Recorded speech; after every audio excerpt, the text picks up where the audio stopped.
खंड 5 उत्तर की शब्द समय 175 अंक 15 प्रश्न 17 नाभिकीय ऊर्जा कैसे प्राप्त की जाती है? भारत में कार्यरत नाभिकीय संयंत्रों के नाम लिखिए। नाभिकीय ऊर्जा के लाभ एवं हानि को समझाइए। उत्तर नाभिकीय ऊर्जा की प्राप्ति नाभिकीय संलयन, दो हल्के नाभिकों का मिलन एवं नाभिकीय विखंडन, भारी नाभिक का दो या दो से अधिक हल्के नाभिकों से में टूटना की प्रक्रिया के फलस्वरूप होता है। दोनों ही प्रक्रियाओं के दौरान उत्पन्न ऊर्जा ही नाभिकीय ऊर्जा कहलाती है।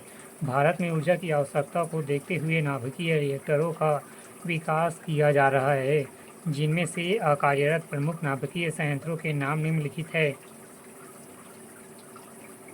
स्थान एवं राज्य: पहला कपकल्पम तमिलनाडु, फिर दूसरा कुलम तमिलनाडु, फिर तीसरा कैगा कर्नाटक, चौथा तारापुर महाराष्ट्र, पांचवा जयपुर रत्नागिरी महाराष्ट्र, छठवां रावाभाटा राजस्थान, सातवां ककरापार गुजरात, आठवां नरोरा उत्तर प्रदेश, नौवां गोरखपुर फतेहाबाद हरियाणा। रावाभाटा 1972 राजस्थान, फिर काकरापारा 1992 गुजरात, फिर महाराष्ट्र तारापुर 1969 सबसे बड़ा पुराना अमेरिका मॉडल, कैगा 2000 कर्नाटक, तमिलनाडु कुरनकुलम 2012 रूस मॉडल, फिर कल्लकप्पम इंदिरा गांधी 1984, नरोरा 1989 उत्तर प्रदेश।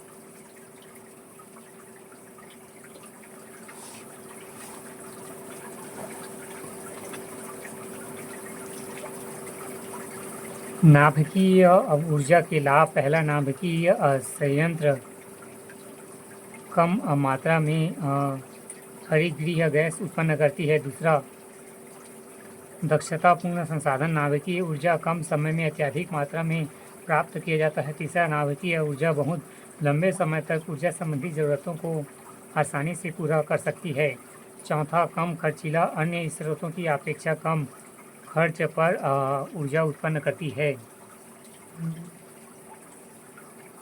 नाभिकीय ऊर्जा की हानि: पहला, निपटान के तरीके का अभाव, नाभिकीय ऊर्जा अपशिष्टों का भंडारण तथा निपटारा उचित प्रकार से नहीं होता है, जिसमें पर्यावरण प्रदूषित होता है।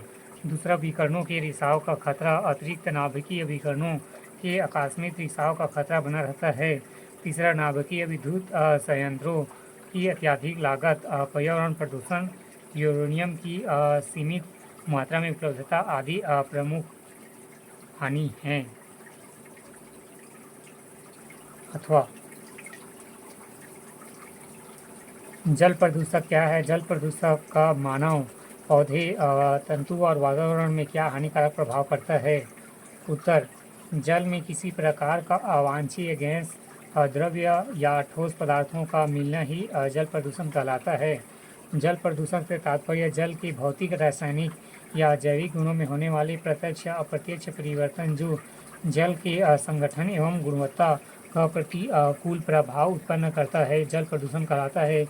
जिन तत्वों के कारण यह प्रदूषण होता है उसे जल प्रदूषण कहते हैं। जल प्रदूषण के कारण पहला प्राकृतिक, दूसरा मानव जनित।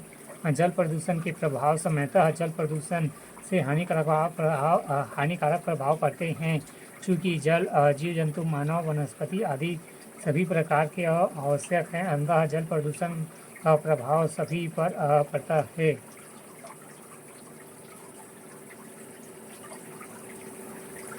वनस्पति पर प्रभाव: पहला, कृषि अपशिष्टों में नाइट्रेट, फास्फेट आदि की अधिकता होने से इन्हें जलीय शैवाल जैसे कि नील हरित शैवाल एवं अधिक हो जाता है। परिणाम स्वरूप बाकी अधिकांश वनस्पतियाँ समाप्त हो जाती है।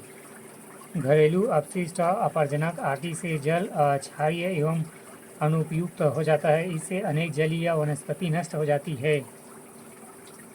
Cases of water pollution: oil spill, septic tank, oil pollution, investment farming, animal dung एवं pesticides, water tables, industrial wastage, household wasted water, nuclear wastage.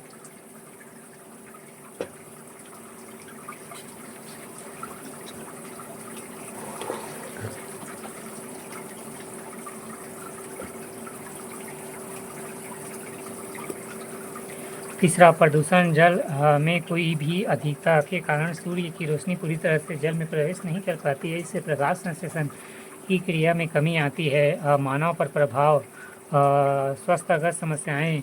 प्रदूषण जल के पीने से मानव में निम्न बीमारी का खतरा हो सकता है। पहला, विषाणु जनित रोग, पीलिया, हेपेटाइट आदि।